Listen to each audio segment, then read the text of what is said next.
Bem-vindo à Caixinha Quântica, um podcast onde os universos se encontram. Episódio de hoje, Tolkien.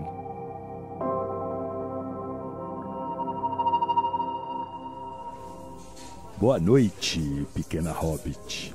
Vejo que você gostou da minha humilde taverna. Olá, Jack. Sua taverna é muito boa para beber uma cerveja e fumar uma boa erva dos hobbits. Fique à vontade. O viajante já deve chegar com alguma novidade.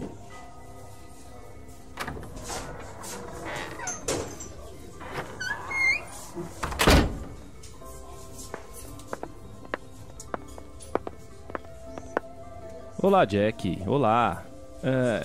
Qual seria o seu nome, pequena? Me chamo Rose.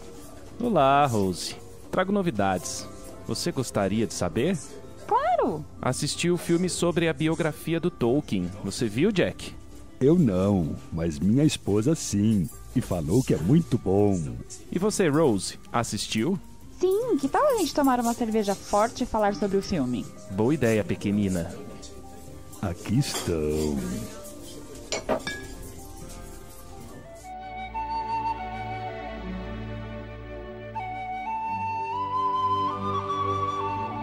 E aí, galera do Caixinha Quântica, aqui quem fala é Daniel Flandre e hoje faremos mais um episódio do Caixinha Quântica e hoje sobre o filme Tolkien. Fala, galera, aqui é Cíntia. Como estão? Fala, pessoal. Jota aqui falando, tudo bem? Bora falar aí desse filme. Tem algumas coisas pra falar sobre a biografia, cinebiografia, lançada agora em maio, do Tolkien. A gente vai dar uma pincelada na história do filme e fazer alguns comentários sobre as diferenças entre a realidade e o filme e algumas curiosidades também sobre tudo isso aí, sobre a vida dele. É interessante falar que a gente gosta muito da obra do Tolkien, né? Nossa, bastante. Por isso que a gente acabou fazendo questão de fazer esse episódio. É isso aí. E acho que é importante, né? Ainda mais a gente que fala bastante de RPG e a gente tem o The One Ring aí. E é interessante falar sobre a história de quem criou, né? Todo esse universo que a gente gosta tanto. É, isso aí, dona Cíntia. Bom, o Tolkien, ele é sul-africano, nasceu ali na África do Sul, não sei se todo mundo sabe disso, né? Às vezes a gente tem a percepção de que ele é inglês, mas na verdade ele nasceu na África do Sul mesmo. E o pai dele recebeu uma promoção e foi do banco, né? O pai dele trabalhava num banco e foram morar lá. Só que ele morreu cedo, o pai do Tolkien. Então com 3 anos de idade, o bebê Tolkien, né? O neném Tolkien já teve que voltar para a Inglaterra. E ali no filme, ele não lembro se começava na África do Sul ou se ele já começava ali num lugar meio campestre, que a gente já vai falar, né, que é Sarehole Mill. Eu não lembro, eu acho que ele começa já em Sarehole Mill. Vocês lembram disso? O que eu lembro do filme, no início do filme, é que ele começa numa cidade que ele gosta muito, a qual ele não queria ir embora depois da morte do pai. Que é quando a mãe pede ajuda do padre e eles acabam tendo que se mudar para essa outra cidade que ele não queria ir. E é onde acho que mostra, inclusive, que onde ele gostava muito de estar no começo do filme, que relata onde era o condado. Então na verdade o filme já começa com ele em Sarehole Mill, né, Flandre? Eu acho que não mostra essa viagem, essa volta, né, para a Inglaterra, porque eu acho que ia ficar muito confuso. Já começa com ele já tendo voltado para a Inglaterra, então talvez eu acho que ele já tinha coisa de 6, 7 anos, ele já tá em Sarehole Mill. Porque acho que foi um bom início de filme por causa de ser o lugar que vai remeter ao condado. Ele criança, vivendo ali em Sarehole Mill, né? A mãe dele também, ela costumava contar histórias pra ele. E isso é retratado também no filme. Ele tem uma criatividade bem estimulada pela mãe dele. E isso, na minha opinião, tem muito a ver com o que a Cíntia falou sobre ele se sentir bem naquele lugar. Era exatamente isso, né? Ele se sentia muito bem perto da natureza, ele é uma pessoa que gostava, né, de analisar as coisas pequenininhas ali da natureza. E com essa história da mãe dele também eu acho que tem muito a ver com isso, né? É aquela infância eterna, né? E aqui tem uma curiosidade legal também, que tem um sítio, tinha ou tem, não sei se ainda tem, pode ser que tenha até hoje, mas na época do Tolkien criança ali tinha um sítio de uma tia dele que se chamava Bag End. Que é o lugar onde o Bilbo mora, no condado. A tradução para isso em português ficou sendo Bolsão. No filme, esse é o lugar onde eles estão um pouco antes de ter que se mudar pra Birmingham, não é? Eles estão nesse sítio. Isso, esse é o lugar. Então, o filme já começa assim, então. Já começa, entre aspas, no condado, né? Porque isso tudo vai influenciar na obra dele. E você vê como que são as coisas, né, cara? Uma inspiração que veio lá da infância pro cara escrever coisas aí 30 anos depois, talvez. Sim, porque você tem aquele sentimento de nostalgia dentro de você pro resto da vida. A gente se lembra de Cristina quando era criança até hoje. Mas eu não tenho criatividade suficiente pra inventar um Tom Bombadil, né, bicho? É.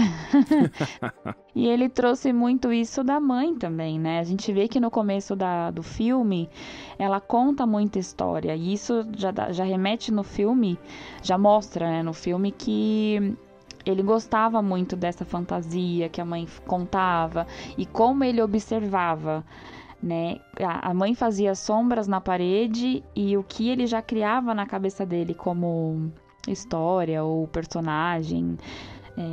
Isso mostra muito no começo do filme. Ele sempre foi assim, acho que essa já era a essência dele desde pequeno. Ah, com certeza. A mãe, pelo jeito, percebeu e foi estimulando, né, essa criatividade, viu que tinha ali realmente um poder muito grande, né? Sim, com certeza. Então, outra curiosidade eu lembrei agora, ele, quando criança, foi picado por uma aranha. Nossa, coitado. Até por isso que tem uma influência de aranhas, né, na Terra-média. Por isso que ele odeia a aranha.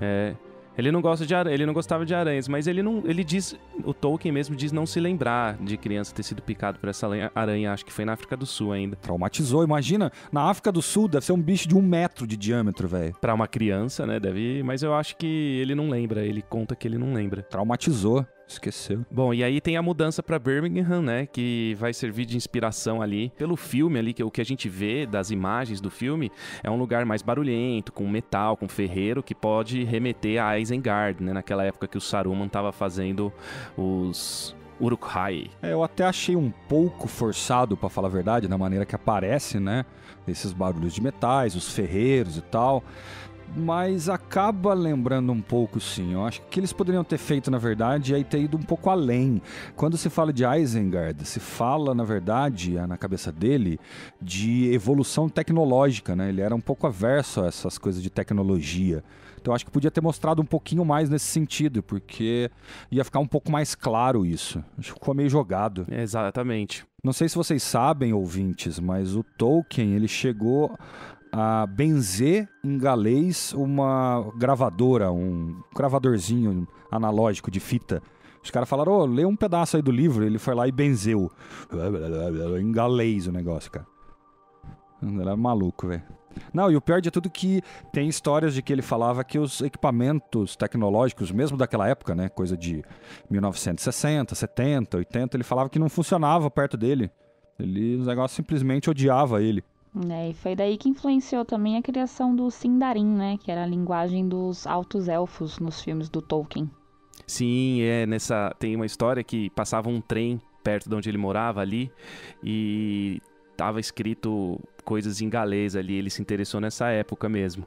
É bem puxado do galês, né, o Sindarin. Até mostra isso no filme, uma hora ele fala, eu acho, pro professor, mas lá na frente. Já tinha esse interesse por línguas. Eu acho que ele já falava latim, galês, espanhol, falava algumas línguas já desde criança. E tudo autodidata, né? Ele saía lendo e saía aprendendo, não é? Ele demonstrava que já gostava... Isso mostra no filme também, que ele gostava muito de livros, né? Tava sempre com livros por perto. Sempre lendo livros e sempre montando as suas artes com aquilo que ele lia, né? Porque ele lia e desenhava. Sempre tinha um desenho nos livros. Nossa, é verdade, né, cara? Tanto que as edições especiais dos livros aí tem gravuras dele, né? Exatamente. Tem um desenho do Condado que tem um moinho que é muito parecido com o moinho que tinha em Sir Holy Mill. Aliás, gente, mill em inglês é moinho, né? Então, Sir Holy Mill é bem parecido. Se você pegar ali o moinho de Sir Holy e o moinho do desenho que ele mesmo fez do Condado, parecidíssimo. Então, você vê ali mesmo que tem a influência, sim, senhor, né? E aí, seguindo a linha da mãe aí do Tolkien, que era muito católica, né? Inclusive, era uma influência religiosa pro Tolkien, que virou muito, muito católico, logo depois que mudou pra cidade de Birmingham, gente. Não sei falar direito. Isso, acertou. Não, você falou exatamente o que é, Birmingham. Mudou pra Birmingham e já virou católico. Isso até não relata tanto isso no filme, né? Porque ele era bem católico, Tolkien.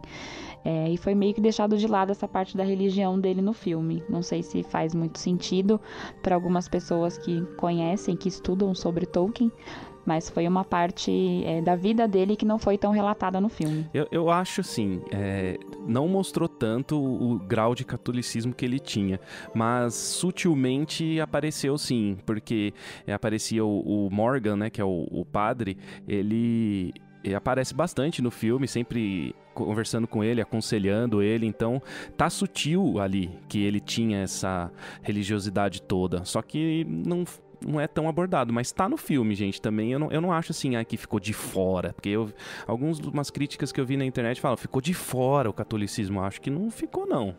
É que tem algumas maneiras da gente entregar coisas em filme, né? Se você analisar, tem muito de católico ali. Se você vê a mãe dele na luz e os movimentos, a inspiração, na minha opinião, que ele teve para Galadriel, né? Que é de Nossa Senhora. Eu acho que quis dizer um pouco disso no filme. O filme é muito bonito. Eu achei ele é bem bonito. Então tem assim, esse filme é bem artístico, na minha opinião. Então tem que saber apreciar a obra, né? Não é assim, putz, não curti porque não relatou isso ou aquilo, né? E é mais ou menos nessa época aí que a mãe dele morre. Ele morre de diabetes. Ele tinha 12 anos, na época não tinha tratamento.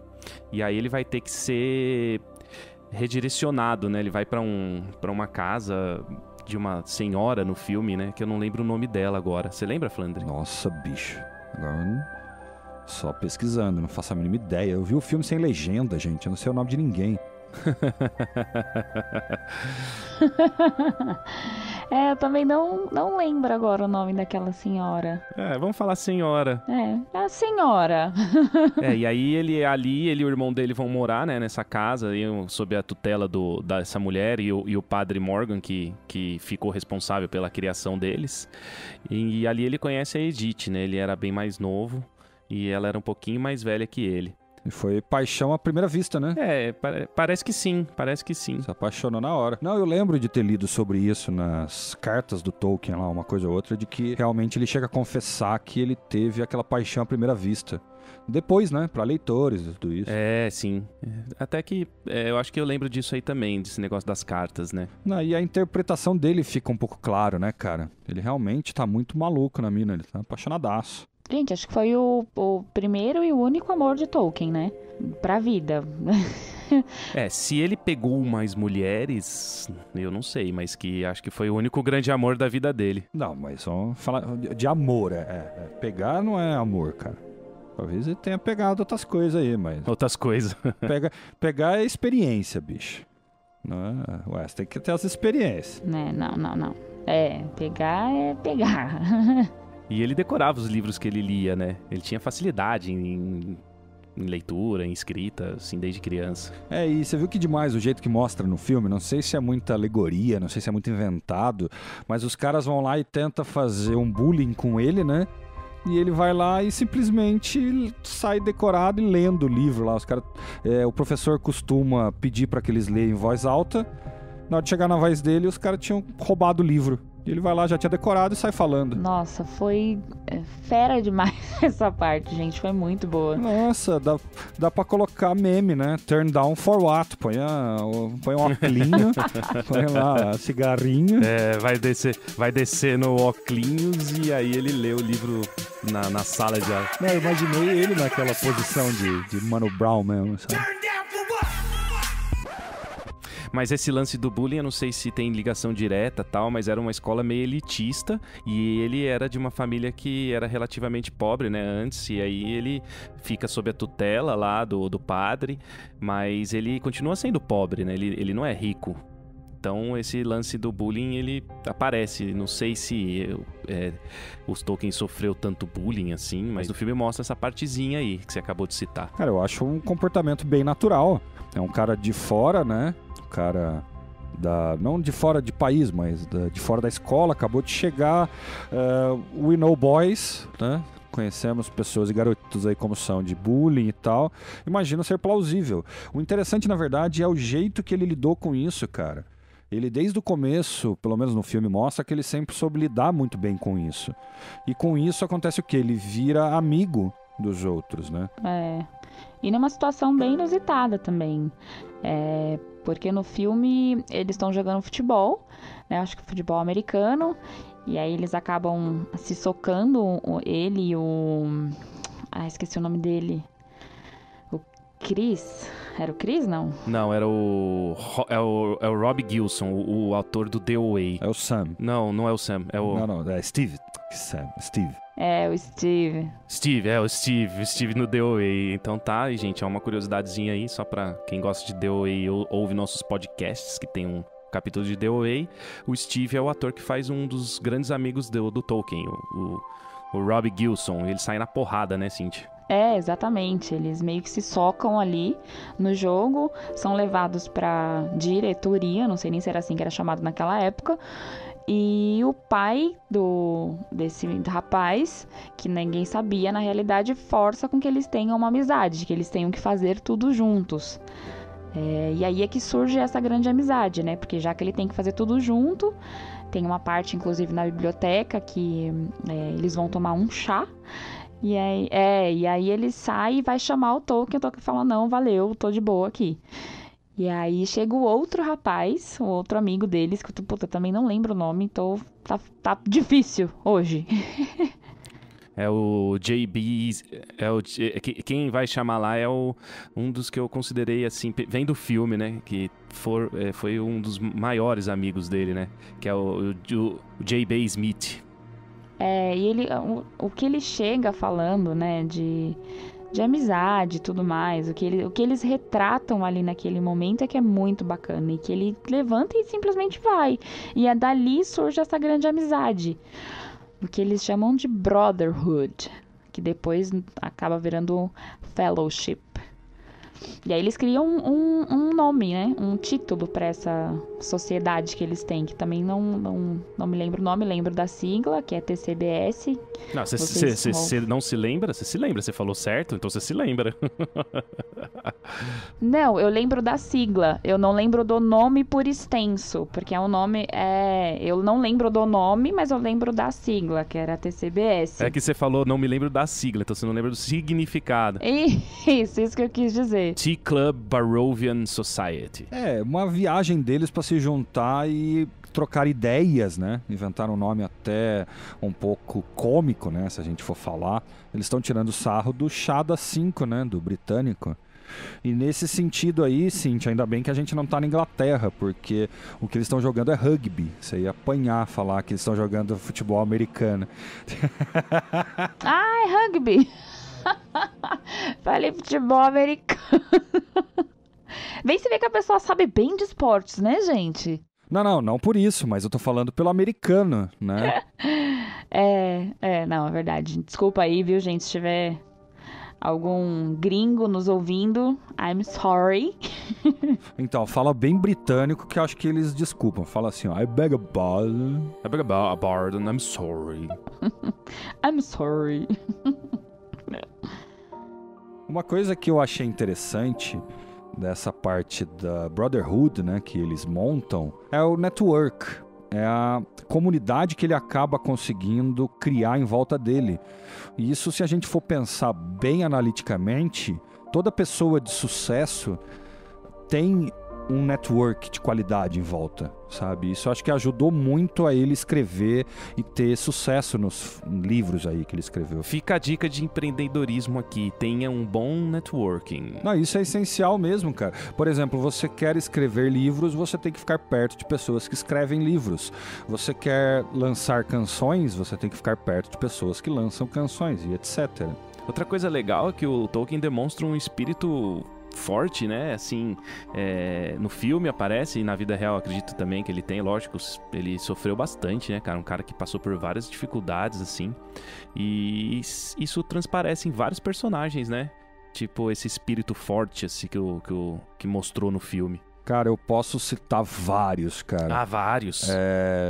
Frodo, Sam, Aragorn, pensando até em Silmarillion, ele é Fëanor, cara. Ele é o cara do fogo, que tem fogo nos olhos, sabe? Ah, mas ele não é cuzão igual o Fëanor, né? Não, aí é a outra parte do personagem. Tô falando que esse fogo, essa vontade, essa energia... Ou é o fuzinho fia da puta esse Fëanor, né? Puta merda. Cara, a gente pode pegar um podcast separado pra falar sobre ele, porque eu acho bem louco, cara. A gente pode estar se aproximando do que a gente falou sobre o Thanos.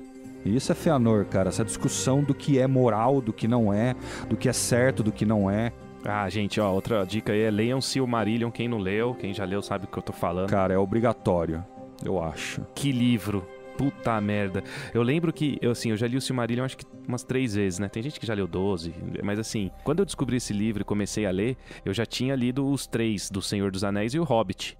E faz uns anos já, né? Cara, eu li ele em 2 dias, porque eu não conseguia parar, mano. Eu matei o livro em 2 dias. Eu até não reti muita coisa dessa primeira leitura, mas eu tava fascinado com estar de volta naquele universo e de uma maneira assim, que o Silmarillion sabe como é, né? Histórias épicas, parece que é herói nível 20, né? No Dungeons and Dragons, heróis do Silmarillion. Pra mim, eu acho eles melhores até do que o Senhor dos Anéis, cara. O Senhor dos Anéis é um meio termo. O que eu quero dizer? O Hobbit é um livro infantil, é mesmo, não tem como a gente negar isso, mas ele é um livro infantil. Isso não quer dizer que é ruim, mas ele é um livro infantil. O Senhor dos Anéis é um livro adulto, com uma história muito boa. E o Silmarillion é um universo inteiro de histórias que você falou, épicas. Não tem como mudar essa palavra. Fantásticas. I thought I'd die fighting side by side with an elf. What about side by side with a friend?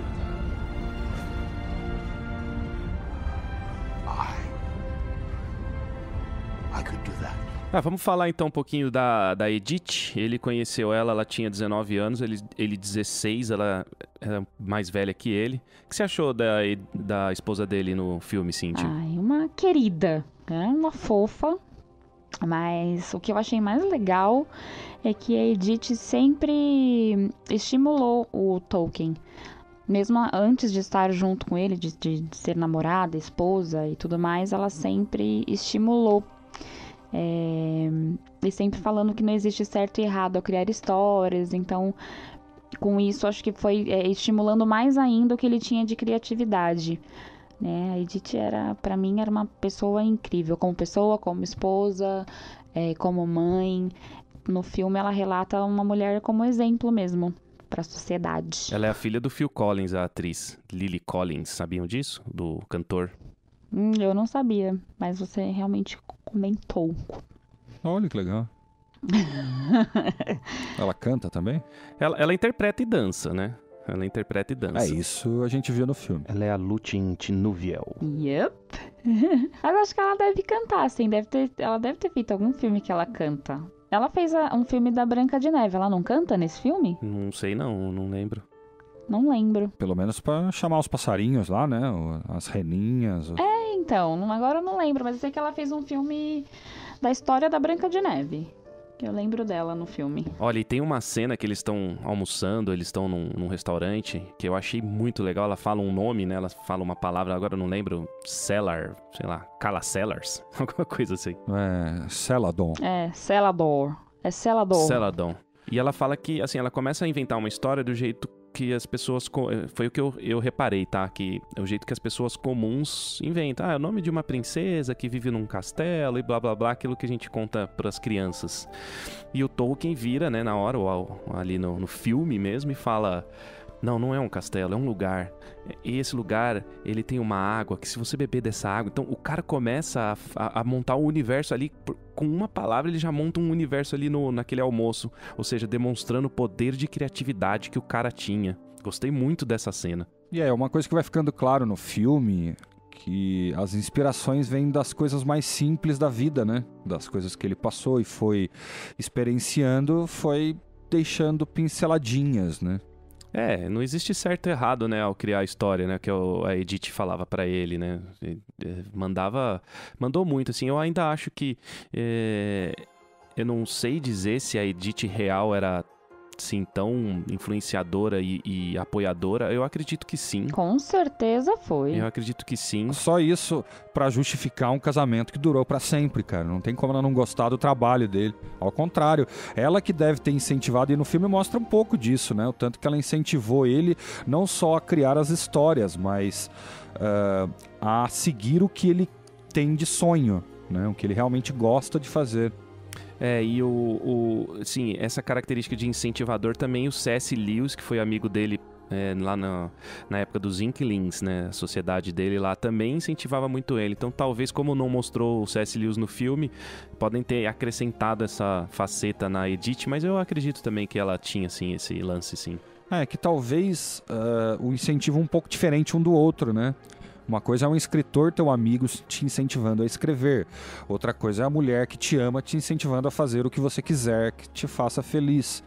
Só que, no geral, é ela que vai saber o que te faz feliz, não o amigo. E é legal esse apoio, né? Da esposa, né? Nossa, demais, cara. Tanto que, na minha opinião, parece que a Edith seria aquela mulher clássica do final daquele período vitoriano da Inglaterra, sabe? Aquela mulher que fala pouco, muito inteligente, mas ela fica mais quieta, ela fica na dela. Eu olho a foto dela original dela lá, eu tenho essa impressão dela, sabe? Essa coisa bem high society da Inglaterra da virada do século. E aí eles terminam, né? Porque ele termina com ela, na verdade, porque o padre disse pra ele que ela era uma má influência. Porque ela era protestante, o padre e o Tolkien eram católicos, tinha isso também. Ele começou a tirar algumas... E mais velha, né? Mais velha, começou a tirar notas piores por causa desse amor, né? E aí ele proibiu de vê-la, né? Então, assim, até fazer 21 anos, o Tolkien não viu mais a Edith. E isso... eles se separaram e ela ficou noiva depois de outro homem e tal. E nessa hora, no filme, também tem uma parte que eles estão conversando pra fazer esse término aí, e tem uns desenhos de umas aranhas no fundo, as runas dos anões. É uma coisa muito legal de se ver, tipo uns easter eggs, assim. O que fica claro que ele sempre esteve criando as histórias, né? Seja do anel, seja do mundo, né? Do universo. É uma coisa que realmente tem nos estudos da vida dele, da obra dele. Eu acho que também tem cartas lá, das cartas do Tolkien lá, que ele fala que desde criancinha ele sempre foi criando essas histórias. Ele não chegava a anotar, né? Ele anotava, tanto que isso é uma referência. Nessa época ele não anotava essas histórias ainda. É só uma coisa para ter esse visual, essa lembrança. E nessa parte que o João fala do término, que ele comentou do término da Edith, tem uma cena no filme que ele bebe muito e ele começa a falar na língua, né, que ele escreveu. Não sei se é exatamente a língua que ele escreveu ou se é do livro que ele estava lendo de um professor da escola de elite que ele estudava. E depois disso é legal ver o interesse desse professor nele, né? Nessa criatividade, na inteligência que ele tem, e relata isso no filme. Porque ele bebe umas, toma umas, porque recebe a carta da Edith que ela tá noiva de outro homem, né? E aí ele começa a falar no meio do campus ali em uma língua, né? Eu acho que, eu acredito que no filme seja a língua que ele inventou, né? Porque isso aí é uma parte romanceada do filme, né? A gente não sabe se o cara tomou umas e foi falar gritando no campus, mas eu achei legal porque o que mostrou? Que ele inventou a língua e ali ele fala essa língua que ele inventou ali pra galera, e esse professor dele, ele ouve e deve ter falado, nossa, que sons, né, como o cara era muito inteligente, sabia de onde o Tolkien devia ter tirado essa língua, né, essas ideias. De duas uma, ou ele entendeu a linguagem, então era uma linguagem galesa ou alguma coisa, ou o professor ficou espantado com uma linguagem que o Tolkien teria criado, né. Você ouvir alguém falando uma língua, você consegue perceber padrões e entender que é uma linguagem real. E esse professor filólogo é um professor que cria muitas línguas. Ele tem várias línguas, e o Tolkien estava lendo, inclusive, um livro dele, né? E na cena que mostra esse professor abordando o Tolkien, perguntando se ele estava gostando daquele livro que ele estava lendo, que curiosamente era o livro que este professor tinha escrito. E é nessa hora que o Tolkien se interessa, né? De repente, em saber que estar na aula desse professor poderia adicionar alguma coisa no desenvolvimento da escrita dele. E ele acaba conseguindo, o que é mais incrível. Ele descobre que ele gosta muito dessa área de filologia, né? Ele descobre essa paixão. Eu só não sei se esse professor cria línguas ou se ele estudava línguas, né? Eu acho que é só o Tolkien que criou a língua ali. Aí eu não sei dizer direito isso aí. Eu acho que não é um costume tão normal assim, né? Você sai criando língua. Isso é coisa meio do Tolkien mesmo. Não é. Não, mas normal, que a Cíntia falou, certíssimo essa parte aí. E aí... Não tô discordando, mas tô querendo dizer que ele era um professor de línguas antigas, né, no caso. Não, era um professor de línguas antigas e tem uma cena no filme que ele tá discutindo com um professor para poder entrar na aula dele, em que o professor fala uma língua e ele responde na mesma língua. Era legal, isso aí foi um teste do professor, pode ter falado em galês assim, e ele respondeu. Então, um galês, um alemão antigo. Foi muito legal. E ele responde em inglês, né? Não, mas não é isso, não sei o que você tá falando. Tipo, ele tá discutindo. Eu acho que vai ver nesses momentos, ele põe pro inglês pra ficar pro filme. Pra ficar mais fácil, mas eu acho que na realidade talvez a conversa inteira tenha sido em galês ou... Não dá pra saber, porque também que eu não sou bom de ouvido dessas línguas, mas eu diria que seria um alemão antigo, entendeu? Um anglo-saxão. Ele gostava muito do anglo-saxão. Pode ser, também. o anglo-saxão, Nossa, legal pra caramba. E aí o professor fala, tá bom, então me escreve 5.000 palavras e me entrega. Tipo... 5.000 só. E aí, eles estavam conversando numa tarde e o Tolkien pergunta pra quando, ele fala pra essa noite. Assim, fácil assim, simples assim. É aquele negócio de passar um orçamento muito caro pro cara não topar o trabalho, né? Basicamente isso, né? É pra você afastar o cara. Você fala, não, mas nem a pau que ele vai me escrever 5.000 palavras, velho. Exatamente. Né? E o cara escreve e entra pra aula do cara. O Tolkien era muito, muito foda mesmo. Ele era.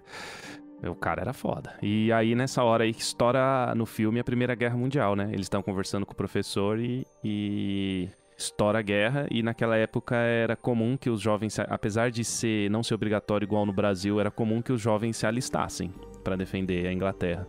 E aí, tem uma curiosidade que o Tolkien não se alista logo de primeira, ele espera terminar o curso dele lá na faculdade, né? Então ele vai depois, ele sofre algum, motivo de fofoca, essas coisas por não ter ido. Mas preconceito, né? Mas depois ele vai, né? Ele vai pra guerra depois, sim. E no filme mostra que... Uma curiosidade mesmo agora, tá? Que ele foi pra guerra e só casou com a Edith depois que ele voltou. E na realidade ele casou com ela antes, né? Antes de ir pra guerra. Logo depois que ele terminou a faculdade, não foi isso? Ele faz 21 anos e escreve uma carta pra ela. Pra reatar. Aí ela termina com o noivo que ela tava e volta com o Tolkien, porque eles se amavam muito. Mas foi isso. I thought I'd die fighting side by side with an elf. What about side by side with a friend?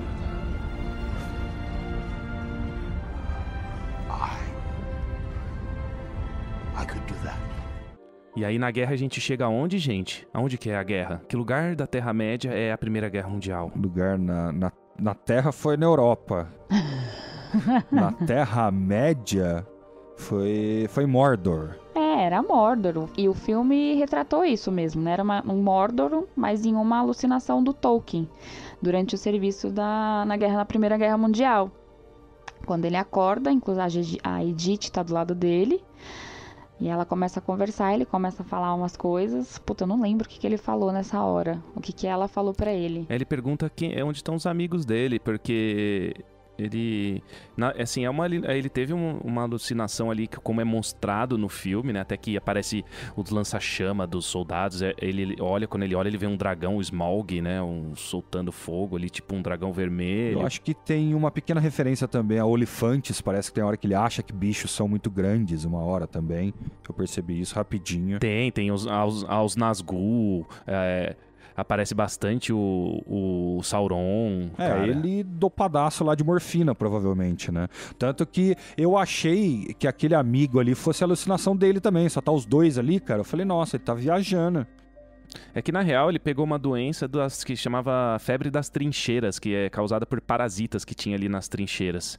Então ele voltou, ele ficou... aí ele teve que voltar, né? Ele teve que sair da guerra. Então aí no filme, nessa hora que ele tava se curando dessa febre, mostrou algumas alucinações, mas que não ocorreram, né?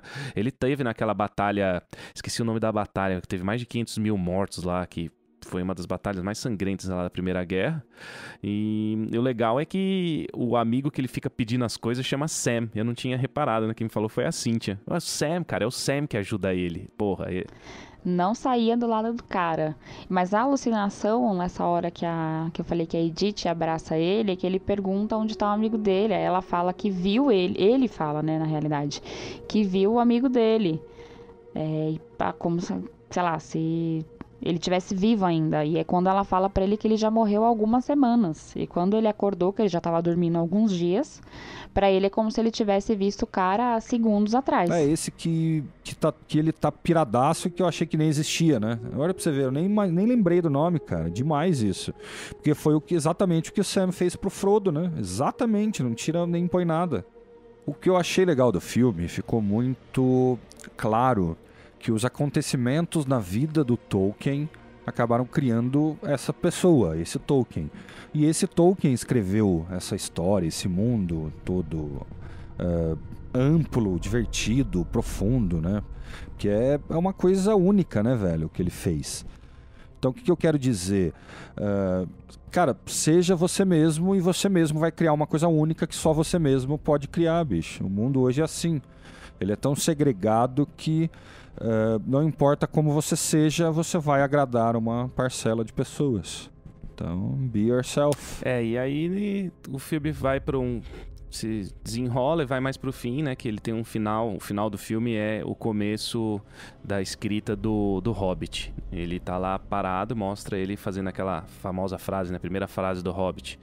In a hole in the ground there lived a hobbit. Tem essa passagem no filme ficou muito bonita, né? Tipo, é um final legal de se ver. Fala, putz, aí ele vai começar a escrever o Hobbit. Mas na verdade ele estava corrigindo provas e um aluno não sabia a matéria, deixou em branco a prova lá. Aí ele olhou a prova, virou a folha e falou: o que eu escrevi aqui? E escreveu essa frase. E depois começou a escrever o livro. Ou seja, a mente do cara sempre estava trabalhando nesse mundo, nessas ideias que ele criou. E na minha opinião, muito provavelmente ele já tinha esse começo desse livro na cabeça dele. É que foi um momento que ele decidiu realmente pôr no papel. Ele era uma pessoa que guardava muito na cabeça dele, cara. Muita coisa. O cara escreveu dicionário depois, velho. Escreveu palavra em dicionário, você acha? Decora tudo que quiser, fi. A day may come when the courage of men fails, when we forsake our friends and break all bonds of fellowship. But it is not this day. An hour of woes and shattered shields when the age of men comes crashing down. But it is not this day. This day we fight. Vamos falar agora um pouquinho da beleza do filme, a parte artística do filme. Como eu falei lá atrás, eu achei muito bonito o filme, achei ele legal, assim, pra caramba, eu gostei, eu me diverti assistindo, eu ouvi bastante comentário de que ele é muito parado e tal, mas eu achei assim, primeiro, tem 3 cenários bem definidos. O início do filme, que é o cenário campestre, que é o condado, onde ele passa a infância. Depois, em Birmingham tem aquela parte mais tecnológica, assim, maquinário, né, Isengard, a adolescência, e a Guerra Mordor. Então, esses 3 pontos estão bem definidos. Vocês também perceberam isso, né? Isso fica até bem claro pela diferença, né, de cena, vamos dizer, né, entre esses 3 cenários, vamos dizer assim. Outra coisa que eu achei bem legal, assim, é um negócio bem sutil, pelo menos me lembrou, né? Eu assistindo o filme, tem várias horas que ele tá parado, assim, o Tolkien ou escrevendo, ou tá com a Edith, ou tá naquela parte do teatro onde ele foi assistir a peça O Anel dos Nibelungos, né? Pra até dar uma ideia do Um Anel depois, mas a câmera, ela vai saindo devagar, assim, sabe, vai desaproximando, e eu achei um paralelo com a câmera saindo também da casa do Bilbo no filme do Senhor dos Anéis. Tem esse movimento de câmera, acho que foi uma homenagem ali, mas é uma impressão minha, não sei se foi. Não, eu acho que sim, porque eu não percebi muito nesse sentido, mas eu percebi o jeito que a câmera se movimenta na guerra. quando ele tá lá viajando na guerra tal, é aquela câmera baixa, andando de lado e tal, lembra muito durante as batalhas do Anel mesmo. Eu acho que tem a ver, sim. Eu não acho que nada foi por acaso, né? Eu gostei da interpretação dos atores, falando agora de talento, né? O Nicholas Hoult, que é o Fera do X-Men. Eu gostei, cara. No final das contas também eu achei que ele interpretou muito bem, mas eu nem lembrava que era o Hank, sabe? Eu fui ver depois, na hora que eu fui pesquisar para o episódio, que eu falei, nossa, é verdade, cara. E eu acho que tá bom, sabe? Porque não tá forçado.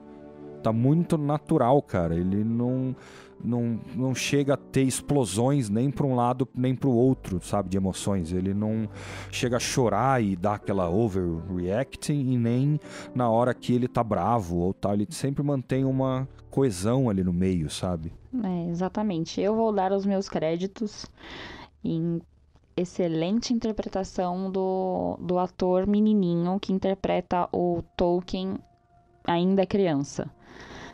Como ele consegue colocar a essência do Tolkien ali na infância mesmo, do que ele era, do que ele pretendia ser, da criatividade, da inteligência. Puta, o menino teve uma interpretação fenomenal. Foi muito, muito incrível. Foi boa mesmo. Os atores entregam uma boa interpretação. Acho que o padre também, o Morgan, né? A Edith, a filha do Phil Collins, a Lily Collins, muito, muito legal. Fez essa mulher forte, essa mulher que apoia. Então acho que de interpretação tá legal, tá contente, sim, não achei nenhum problema. A única coisa que eu achei um pouquinho estranho, cara, é que o ator aí, o Fera, eu não decorei o nome dele ainda, gente, qual que é mesmo? Nicholas Hoult. Nicholas Hoult. Eu só achei ele um pouquinho grande, meio bombado, sabe? Não sei se é a minha imagem de fera dele, mas principalmente quando ele tá falando lá com o padre, parece que ele é um Hulkzinho pequeno ali, sabe? Tipo, eu achei que alguns aspectos de câmera podia tirar essa... sabe, sei lá, esse físico, parece que ele é meio forte. Ele é o Fera, né? Então ele é forte. Então, ou se isso foi uma coisa de viagem minha por ele ser o Fera, entendeu? Mas talvez alguma coisa meio de cima tire um pouco dessa coisa, sabe? Mas eu acho que foi muito bom, cara. Por exemplo, uma coisa que você falou que leu em comentários de pessoas reclamando do ritmo do filme. Cara, eu achei o ritmo perfeito, cara. Ele é ótimo. Não tem o que tirar nem pôr, porque é a história da vida dele. Não é a Guerra do Anel, não é um filme de ação. Isso aqui é pra contar a parte emocional da psique dele. Então o ritmo acho que é perfeito, bicho. Isso é uma coisa que eu queria comentar também, cara. Porque eu vi bastante crítica negativa a esse filme. E eu não sei, de repente a pessoa tá esperando que vai assistir um mini Senhor dos Anéis, né? Mas não, né, cara? É a história de um professor filólogo, cara. Não tem muito pra onde correr. É isso e ponto. Não, e é história do Tolkien, né? Não é que... os filmes, Senhor dos Anéis, Hobbit, tudo que ele escreveu... É depois, né, gente? O que relata no filme é a história do Tolkien antes disso. Vamos dizer assim, que seja ele descobrindo a paixão dele em letras, né? Que foca nesse filólogo e tal. Tanto que a gente não vai nem falar em escritor, né? Ele vai escrever muito depois, cara. Muito. E é um filme muito sobre amizade, né? Sobre fellowship. Mostra muito essa relação de amizade com os amigos dele. Então é um filme que fala disso. Fala da descoberta da paixão dele pela filologia, pelo esse negócio de letras, né? Os estudos dele e a amizade dele e as perdas que ele teve na guerra. Então é um filme que mostra isso. E também é uma biografia que é da metade da vida dele, né? Tem muita coisa depois. Não, se a gente for ver metade, é um quarto da vida dele. Ele vai até coisa do que? De 22, 23 anos, mais ou menos por aí, não é? Não, um pouco mais, uns 25 anos, eu acho, nessa conta. Ele começando a escrever o Hobbit, acaba o filme, né? Então tem muita coisa pra frente, cara. Tem muita coisa. Tem depois lá a amizade dele com C.S. Lewis, né? Nos Inklings, mais ou menos entre 1930 e 1949. Depois, no fim da vida, ele para de falar com o C.S. Lewis. Por não sei quais motivos, a amizade fica um pouco... Não é que estraga, sei lá, cada um vai pra um canto, né? E para de falar. Cara, amizade é uma merda, né? Às vezes, cara, vai fazer o quê? E como eu falei, o C.S. Lewis, sim, lia as coisas dele antes, incentivava ele a escrever as coisas, eles eram bons amigos, bebiam juntos. E não aparece nada da carreira dele em Oxford, por exemplo, que é bem longa, né? Que ele tentou, por exemplo, entrar em Oxford, não conseguiu, não conseguiu, foi dando aquele... como que eu posso dizer? Aquela alongada no sonho dele de ser professor de Oxford, né? Acabou sendo um sonho dele depois. E aí pode existir também a possível decepção dos fãs, né? Porque o filme, ele não foca no Tolkien como escritor, foca no Tolkien filólogo. Então, mas ele para até antes, né? Porque se for falar de Tolkien filólogo, tem a parte de Oxford, onde ele trabalhou com tudo isso, a parte do dicionário. Mas sabe por quê? É porque eles vão lançar a trilogia, vão ter mais 2 filmes. Eu gostaria, não acharia ruim. Mas realmente é antes disso mesmo. As 2 torres de Oxford. Então, as 2 universidades, né? Ele põe alguma coisa assim. Mas a decepção acho que foi aí mesmo, né? O retorno do escritor.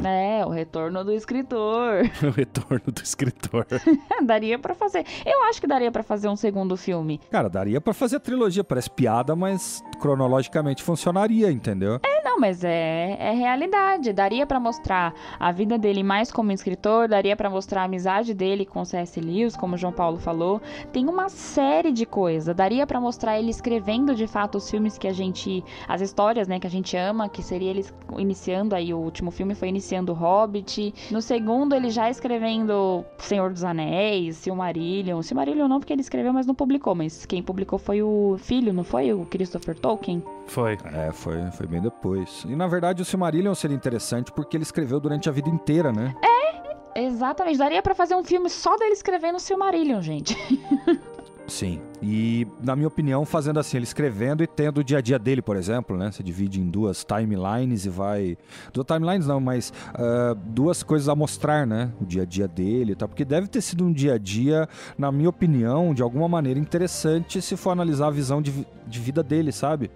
Não é possível que um cara que escreve um negócio desse vai ter dia a dia entediante, porque na cabeça dele não é entediante, nenhum dia. Então imagina colocar essa percepção do cara escrevendo e já vai mostrando em tela já o acontecimento e tal, mesmo que fique desconexo, mas já montar essas imagens mentais do que são esses atos épicos e tal. O que eu quero dizer? Pra quem leu o Silmarillion, tem certos momentos que eu gostaria de ver em tela, não importa como. Não importa se é num filme do Silmarillion, se é na vida do Tolkien, lembrando e escrevendo o Silmarillion. Por exemplo, quando se entra em Gondolin. Fala aí, Jota. Nossa, ô louco, sonho de todo fã de Tolkien é ver uma série do Silmarillion. Cara, e ninguém pega pra fazer. Agora tem a Amazon que vai fazer a Segunda Era, parece, que vai ser a época da Forja dos Anéis de Poder, mas... Nossa, já é legal, hein? Já é legal, mas Silmarillion... É do Silmarillion, tá no Silmarillion. É do Silmarillion, verdade. Mas você tá falando da primeira era lá atrás, assim, né? Dos grandes feitos ali. Então, o que eu mais gosto é da segunda. A primeira era eu acho muito caótica, sabe? Lembra, a gente já até falou de Fëanor, né? Seria da primeira era. Eu acho que daí é uma coisa ainda muito caótica. Eu não sou muito confortável com tudo isso. É interessante, mas a segunda eu acho mais legal, sabe? É mais heróica, vamos dizer assim. É legal. Tá, tudo é legal. E no dia 21 de setembro de 1937, ele lança o Hobbit, faz sucesso, e aí passa um tempo a editora fala, ó, escreve outro livro aí, o Tolkien, né? E aí ele fala... mano, vai aí, mano, escreve um livro aí de 3 volumes com 6.000 páginas aí, mano. Não, ainda não. Aí ele fala que, não, então eu tenho um livro meu que é o Silmarillion. Não sei se chamava esse nome, mas era o que ele realmente queria lançar em vida. Ah, é verdade, cara. Ele tentou lançar o Silmarillion antes, né? A editora falou, não, continua aquela história do Hobbit e tal. Aí ele falou, então tá bom. Aí ele continuou e fez o Senhor dos Anéis, né? Que são 3 volumes. Eu acho que cada volume tem 2 livros dentro. Se eu não me engano.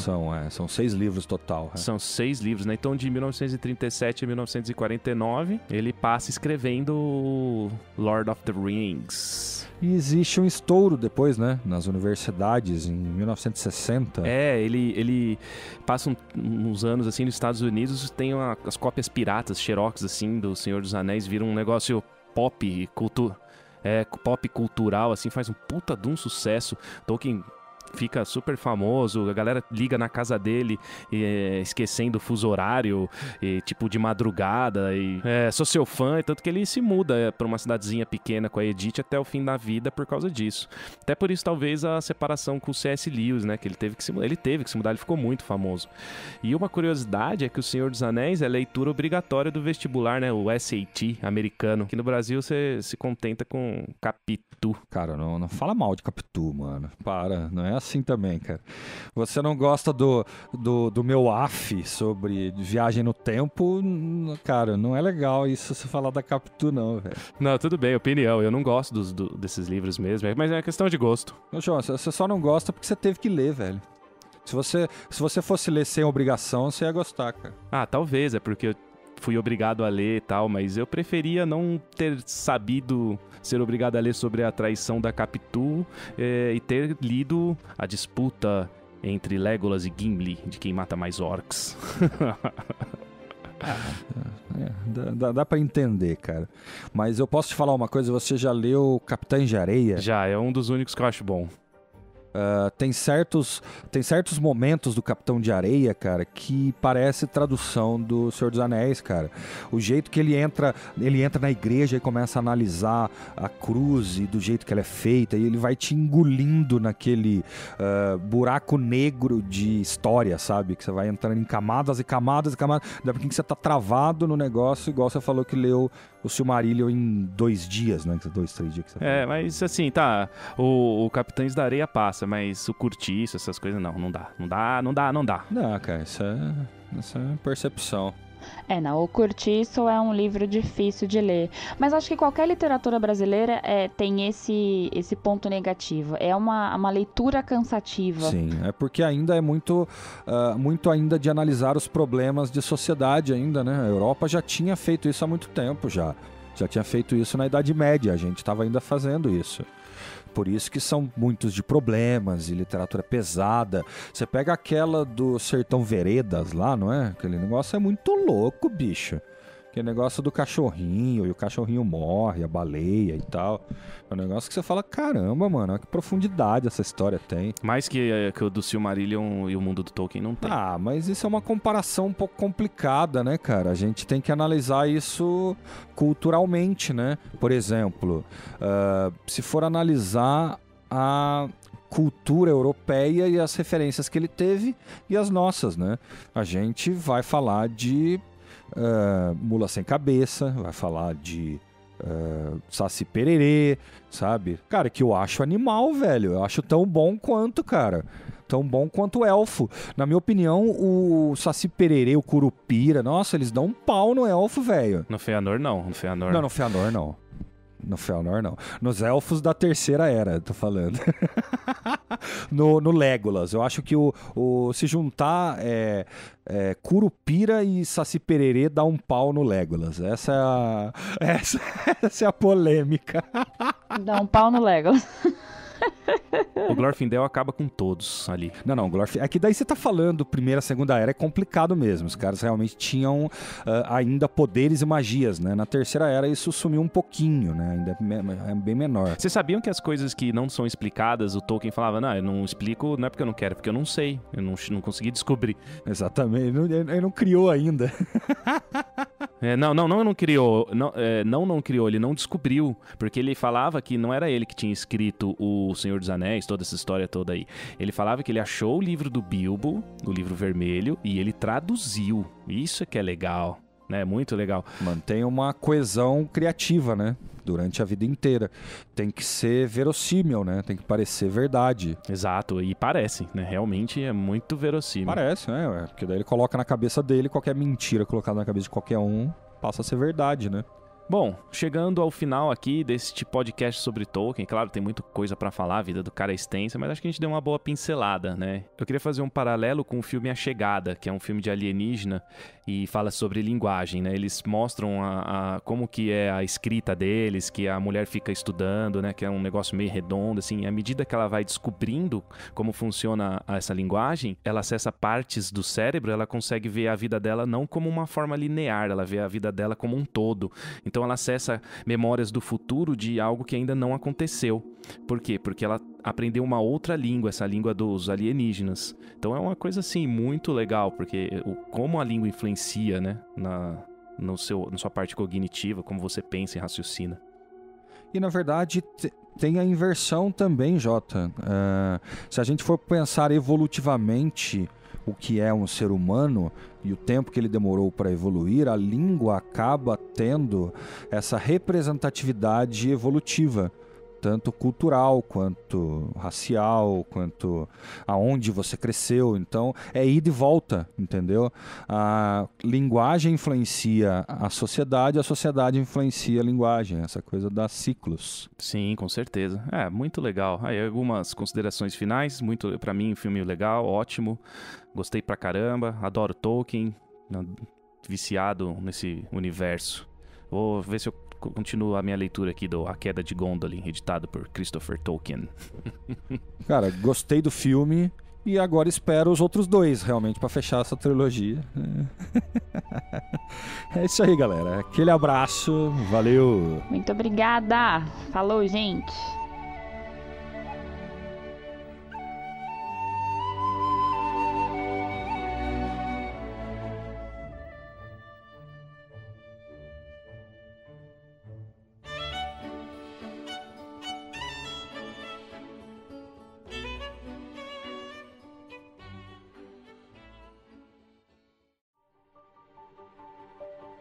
E aí, galera, vamos pegar esse finalzinho de episódio aí para falar do Patronato, né, gente? Flandre, parece que as vagas da dublagem da aventura Segredos de Ustalav Pathfinder Playtest que a gente fez se acabaram. É verdade, Cíntia? Acabou? É verdade, JP. Temos mais um patrono. Posso já divulgar aqui quem é? Opa, deve. O nome do nosso novo patrono é a Cíntia Genuíno. Muito bem, Cíntia. Obrigada, viu? E o legal, gente, que com isso temos os 3 patronos que gostaríamos para dublar essa próxima aventura. Então, fechamos essa promoção, galera. Pessoal, promoção fechada, então. A gente vai ter novidades, promoções futuras, né, pessoal? Mas vamos divulgar mais pra frente e vamos ver aí como vai ficar o resultado da dublagem dos patronos nessa aventura. E o que eu achei legal, que são 2 homens e uma mulher. Então tem muito a ver do que a gente tem falado sobre representatividade feminina no RPG, né? Exatamente. Isso aí, eu achei bem legal que foi uma mulher. Não vou dar spoilers da aventura, mas tem uma NPC e deu direitinho, a Cíntia vai dublar essa NPC aí, a gente vai mandar as frases agora com a promoção fechada. Todos os nossos patronos, os 3 aí que participaram da promoção, já estão com as suas vagas fechadas, garantidas. Eu tô acabando de editar a parte das... como que eu posso falar? Do gameplay em si. A gente já vai ter as frases, na sequência a gente manda pros patronos. Cada um deles vai gravar essa voz e mandar pra gente recolocar no lugar da voz do Jota. Legal, é isso aí.